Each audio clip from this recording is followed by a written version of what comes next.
राजपुर गांव रात के आवरण में सोता है, जहां भटकती आत्माओं की फुसफुसाहट हवा में नाचती है। गांव के बीच चांदनी रात में चौधरी का खंडहर होता घर एक कंकाल जैसा दिखता है। ग्रामीण हिम्मत नहीं करते, क्योंकि किंवदंती है कि जो लोग इसकी सीमा पार करते हैं वे कभी वापस नहीं आते। एक गहरी चुप्पी छा जाती है।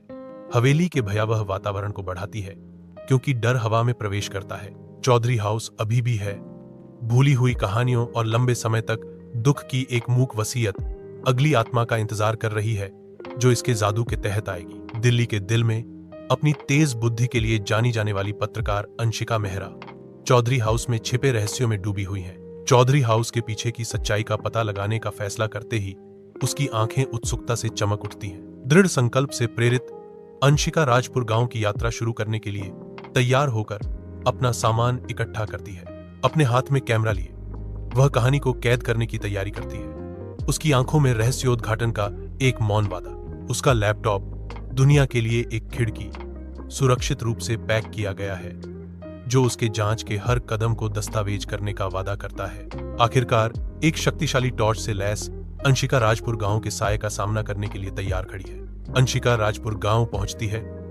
हवा अनकही चेतावनियों से भरी हुई है। गांव वाले घूरते हैं, उनके चेहरे डर से बने हुए हैं, क्योंकि अंशिका उनकी दलीलों को अनदेखा करती है। निडर होकर अंशिका चौधरी हाउस के बाहर एक अकेला तंबू लगाती है। जैसे ही शाम ढलती है, अंशिका इंतजार करती है। अंधेरे होते आकाश के खिलाफ एक अकेली आकृति आधी रात में चौधरी हवेली की शांति को एक खौफनाक चीख चीर देती है। तीव्र चीख से चौंककर अंशिका एक मशाल पकड़ती है। उसका दिल उसकी छाती में धड़क रहा है। वह सावधानी से हवेली में कदम रखती है। उसकी मशाल की किरण भारी अंधेरे को चीरती है। खून में लिखे खौफनाक संदेश एक भयानक चेतावनी का खुलासा करते हैं। तुम भी जीवित नहीं रहोगे। अंशिका पर डर की एक लहर दौड़ जाती है, क्योंकि सारे दरवाजे बंद हो जाते हैं, उसे एक भयानक जेल में फंसाते हुए। राजपुर के विशाल आकाश के नीचे अंशिका का सामना कबीर से होता है, जिसकी आंखों में थकान और संकल्प का तूफान झलकता है। कबीर की आवाज कांपती है जब वह बताता है, मैं इस हवेली में बड़ा हुआ, मेरे माता पिता और बहन की वही मौत हो गई। एक गहरा रहस्य सुबह की शांति को भेदता है, क्योंकि कबीर खुलासा करता है, चौधरी हरनाम सिंह ने एक तांत्रिक को बुलाया था, जिसने मेरे पूरे परिवार का बलिदान दिया। कबीर का अतीत का भार हवा में भारी है। अंशिका ध्यान से सुनती है, कबीर के दर्दनाक इतिहास को आत्मसात करती है। कहानी सामने आती है जो गांव पर एक छाया डालती है। हवेली के तहखाने में कबीर और अंशिका अज्ञात में प्रवेश करते हैं। उनके कदम अंधेरे में गूंजते हैं। एक भयावह खोज। 7 कंकाल बिखरे पड़े हैं। उनके मौन अवशेष एक अंधेरे अतीत का प्रमाण है। तांत्रिक प्रतीक दीवारों को सुशोभित करते हैं। उनकी रहस्यमय उपस्थिति प्राचीन अनुष्ठानों और भूली हुई शक्तियों का संकेत देती है। अंधेरे के बीच एक पुरानी डायरी उभरती है, जिसके रहस्य खुलने का इंतजार कर रहे हैं। एक भूतिया चेतावनी डायरी के पन्नों से गूंजती है, जो कोई भी मेरे रहस्य का खुलासा करेगा वह हमेशा के लिए इस घर में फंसा रहेगा। आधी रात में चौधरी हवेली पर एक ठंडी उपस्थिति उतरती है, क्योंकि एक महिला की आत्मा प्रकट होती है, जो सफेद रंग में लिपटी होती है। उसकी आंखें गायब होती हैं। एक अलौकिक चमक भूतिया आकृति के चारों ओर तेज होती है, लंबी डरावनी छायाएं डालती है, जो पवन झंकार की भूतिया गूंज के साथ नृत्य करती हैं। कबीर की आंखें दहशत से फैल जाती हैं।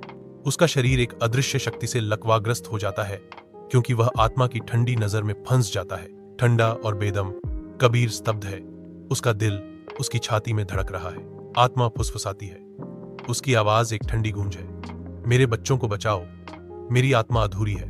राजपुर के दिल में अंशिका और कबीर रहस्य में लिपटी गांव की बुजुर्ग महिला रेखा देवी की तलाश करते हैं। रेखा देवी समय और बुद्धिमत्ता से अंकित उनके सामने खड़ी है। उनका लकड़ी का डंडा एक मूक प्रहरी है। उसकी आवाज भूली हुई कहानियों की एक डरावनी गूंज एक गहरा सच उजागर करती है। हरनाम सिंह ने कई मासूम बच्चों की बलि दी और उनकी आत्माएं अभी भी बंधी हुई हैं। उसकी आंखों में आशा की एक किरण चमकती है। वह खुलासा करती है, मैं एक यज्ञ अनुष्ठान जानती हूं जो आत्माओं को मुक्त कर सकता है। राजपुर की धुंधली रोशनी में अंशिका और कबीर एक दूसरे को फिर से दृढ़ संकल्प से भरी निगाहों से देखते हैं। अंशिका और कबीर एक दूसरे के बगल में खड़े हैं, जो मंद रोशनी में अनुष्ठान शुरू कर रहे हैं। जैसे ही आधी रात करीब आती है, चौधरी के घर में एक हिंसक कंपन छा जाता है। विस्फोटक बल के साथ हवेली के दरवाजे खुल गए। एक भयानक आत्मा उभरती है, जिसका रूप ज्वालाओं में लिपटा हुआ है। आंखें दुर्भावनापूर्ण तीव्रता से जल रही हैं। कांपते घर में आत्मा की आवाज गूंजती है, तुम मुझे कैद नहीं कर सकते। मैं इस घर की आत्मा हूं। अंशिका दुर्भावनापूर्ण आत्मा का सामना करती है। अदृश्य तनाव से हवा भरी हुई है। रेखा देवी के प्राचीन मंत्र गूंजते हैं, जिससे हवेली कांप उठती है और दीवारों में भूतिया लपटें भड़क उठती हैं। हर जप के साथ दीवारें और भी उज्जवल जलती हैं। आध्यात्मिक लड़ाई अपने चरम पर पहुंच रही है। अंशिका की लड़ाई जारी रहने के साथ ही कमरा अलौकिक ऊर्जा से स्पंदित होता है। घर का भाग्य दांव पर लगा है। राजपुर के सुनसान परिदृश्य में खंडहर होता चौधरी हाउस एक प्रेतवाधित प्रहरी के रूप में खड़ा है। टूटी हुई इमारत अतीत की भयावह कहानियों को फुसफुसाती है, जहां टूटी हुई खिड़कियों से एक डरावनी चुप्पी गूंजती है। कभी भव्य हवेली अब केवल एक कंकाल है। इसका क्षय होता हुआ मुखौटा उस आतंक का प्रमाण है जिसे उसने कभी आश्रय दिया था। टूटे हुए शीशों से हवा चीखती है, अपने साथ चीखों और भूली हुई दुखों की गूंज लेकर। इसकी भयावह चुप्पी उन लोगों के भीतर बनी रहती है जिन्होंने इसके आतंक का अनुभव किया। टूटी हुई इमारत एक मौन वसीयतनामा है, जो एक समय में इसमें मौजूद भयावहता का प्रतीक है। उत्तर भारत के एक छोटे से गांव धनौली में एक पुरानी हवेली थी, जिसे लोग भूतिया हवेली कहते थे। गांव वालों का मानना था कि उस हवेली में आत्माएं भटकती हैं। शाम ढलते ही कोई उस ओर नहीं जाता था।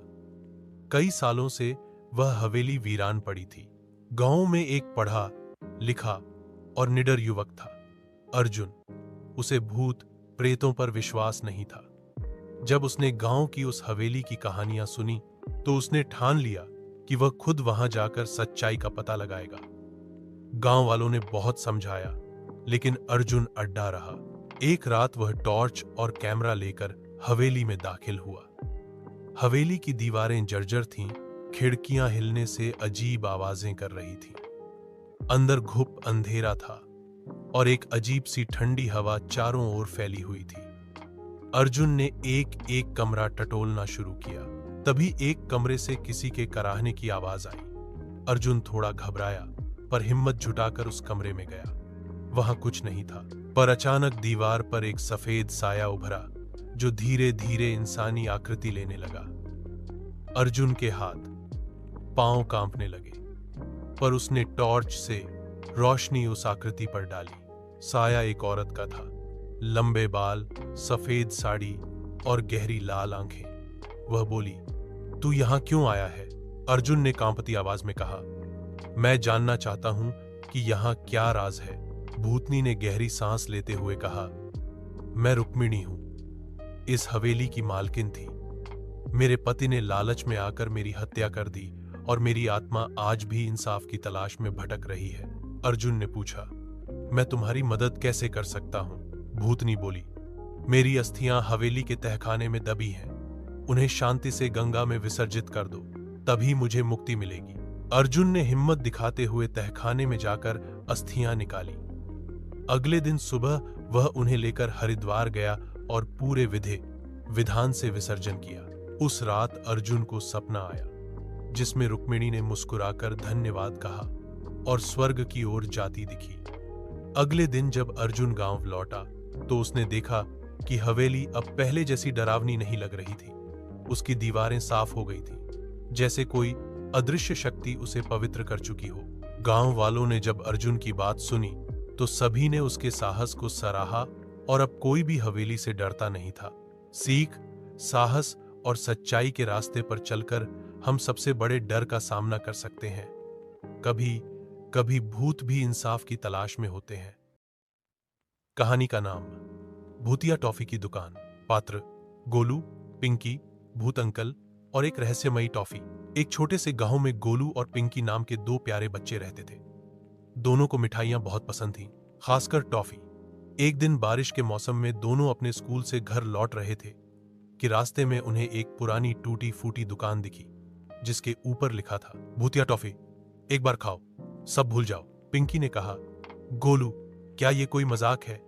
गोलू बोला, चलो ना, अंदर चलते हैं, देख तो ले। जब दोनों अंदर गए, तो वहां एक लंबी टोपी और लाल आंखों वाला एक बूढ़ा अंकल बैठा था। उसने डरावनी आवाज में कहा, अंदर आओ बच्चों, टॉफी मुफ्त है।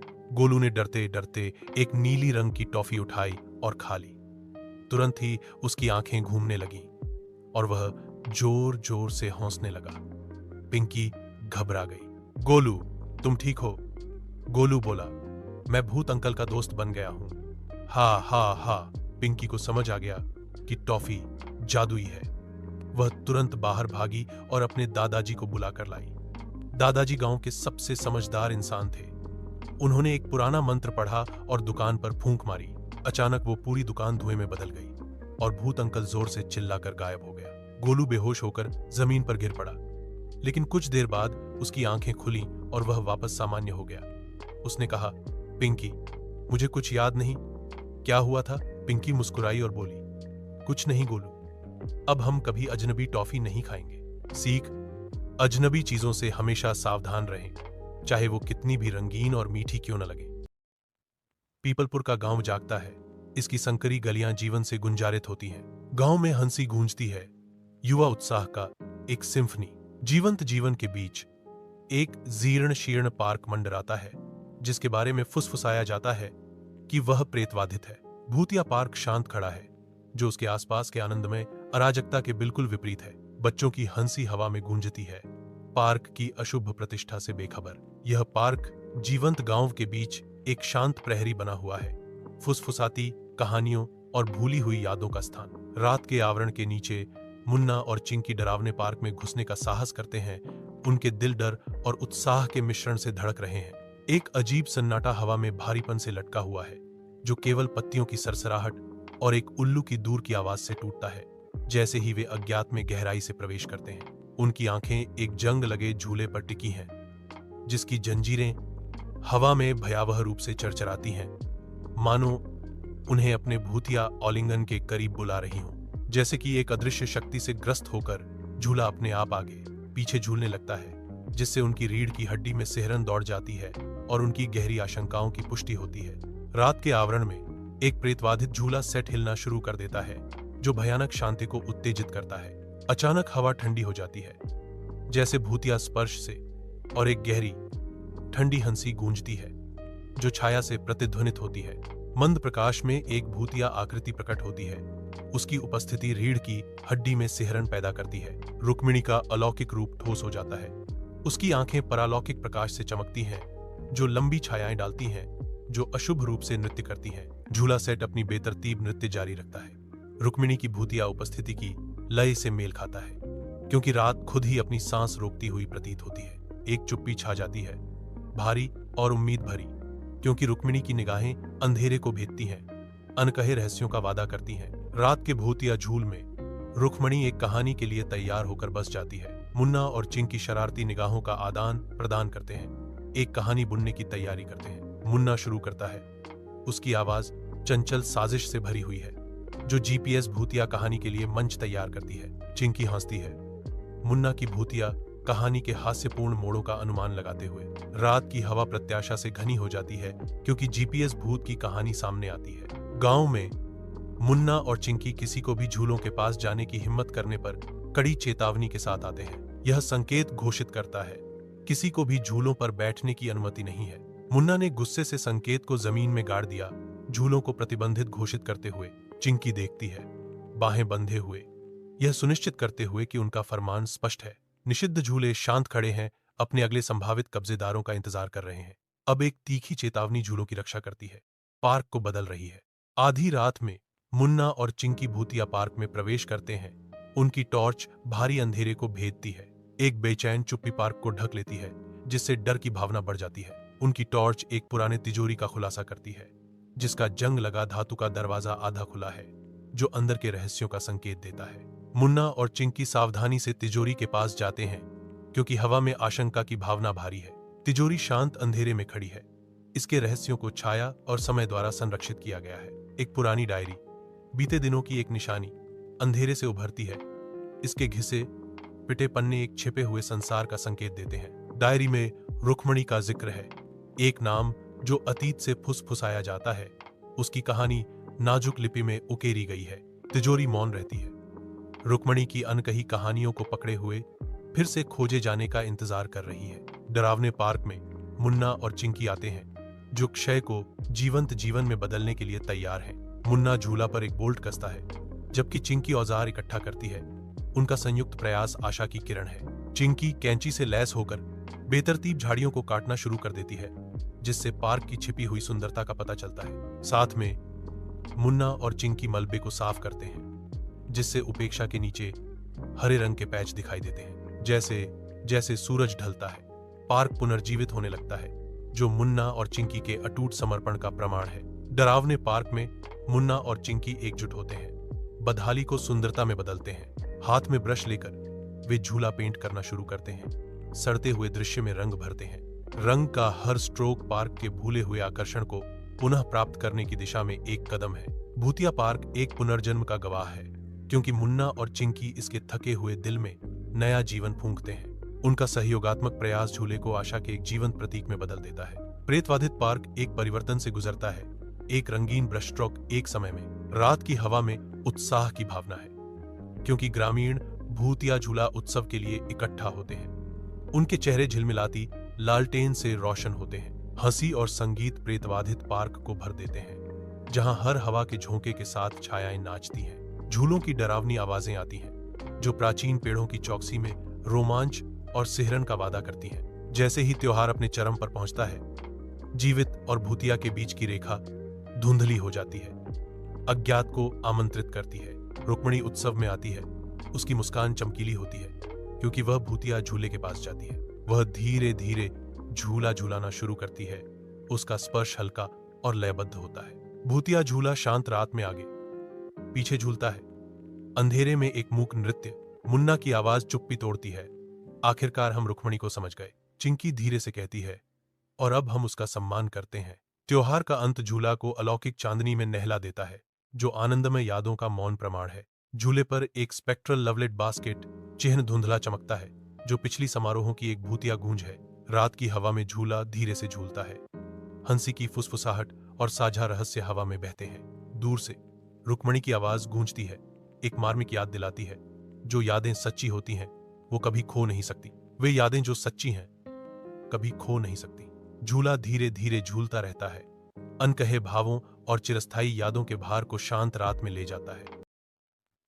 भैरवपुर के भूतिया विस्तार में एक ठंडी रात चार दोस्तों को घेर लेती है।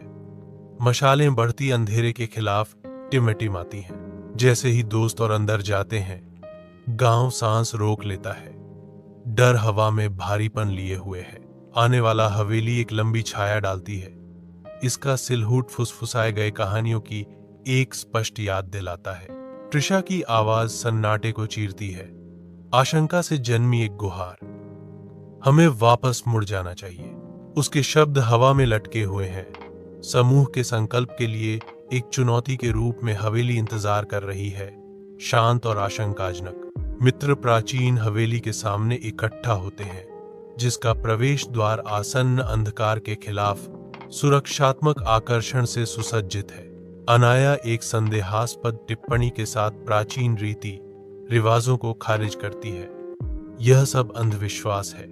अराव बिना डरे दरवाजे की ओर बढ़ता है। उसकी मौन क्रिया अंदर छिपे अज्ञात की प्रस्तावना है। आरव दरवाजा खोलता है। केवल अंधेरा दिखाई देता है। जैसे ही हवेली का दरवाजा खुलता है, ठंडी हवा का एक झोंका बाहर आता है, जो भूली हुई कहानियों और लंबे समय से छिपे रहस्यों की फुसफुसाहट करता है। हवेली का अंधेरा बुलाता है, जो उन लोगों के लिए रहस्य और खतरे का वादा करता है जो प्रवेश करने का साहस करते हैं। हवेली का गलियारा जीर्ण शीर्ण अवस्था में खड़ा है। दीवारों पर खून के धब्बे लगे हैं। फर्श पर जली हुई मोमबत्तियां बिखरी पड़ी हैं। खामोशी छा जाती है, जो केवल पुराने घर की चरमराहट से टूटती है। एक तस्वीर दीवार पर अस्थिर रूप से लटकी हुई है, जिसमें एक महिला और दो बच्चे हैं। अचानक तस्वीर जमीन पर गिरती है, शांति भंग करती है। एक भूतिया आवाज गूंजती है, तुम सब वापस जाओ। आरव, अनाया और त्रिशा सावधानी से हवेली के कमरे में कदम रखते हैं। उनकी उपस्थिति शांति को भंग कर देती है। मंद चांदनी में धूल के कण घूमते हैं, जिससे कमरे में अजीबोगरीब छायाएं पड़ती हैं। उनकी चौकस निगाहें एक पुरानी चमड़े की जिल्द वाली डायरी पर टिकी हैं, जो एक खराब मेज पर भयावह रूप से टिकी हुई है। एक ठंडी फुसफुसाहट कमरे में गूंजती है।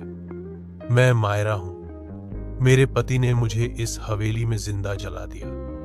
मेरी आत्मा को शांति नहीं मिली है। डायरी एक अंधेरी ऊर्जा के साथ धड़कती हुई प्रतीत होती है।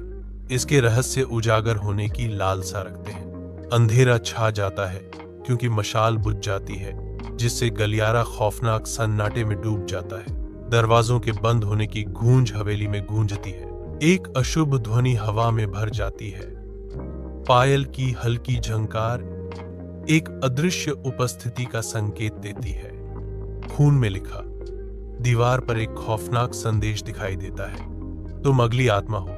घबराहट फैल जाती है क्योंकि हर कोई डर से भाग जाता है, लेकिन अराजकता के बीच बबलू बिना किसी निशान के गायब हो जाता है। गांव की रात के दिल में आरव और अनाया एक रहस्यमय बाबा से मिलते हैं। हवा नम मिट्टी और दूर की भूख से भरी हुई है। रहस्यमय बाबा छाया और प्रतिशोध की बात करते हैं।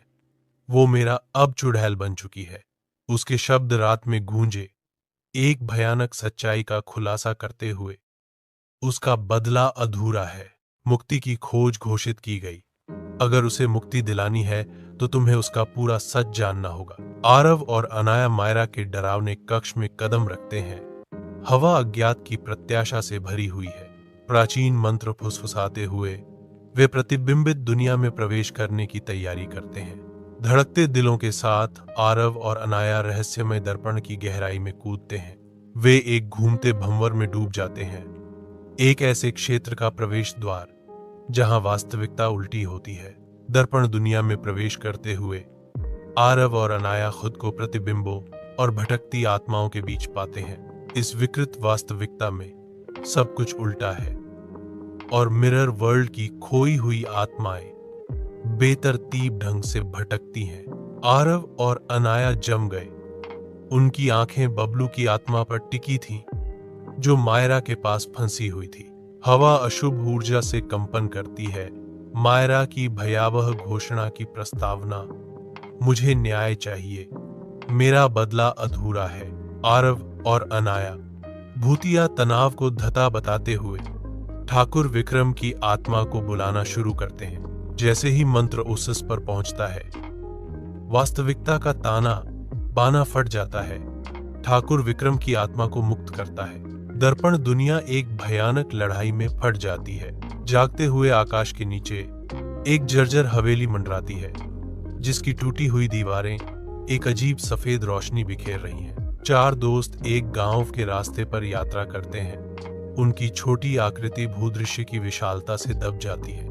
एक निराकार आवाज गूंजती है, धन्यवाद बच्चों। वे रुक जाते हैं, एक साथ मुड़ते हैं। उनकी आंखें वक्ता की तलाश में इधर उधर दौड़ती हैं। सिर्फ हवा में पायल की हल्की सी आवाज बाकी है, एक प्यारी मुस्कान की दर्द भरी गूंज।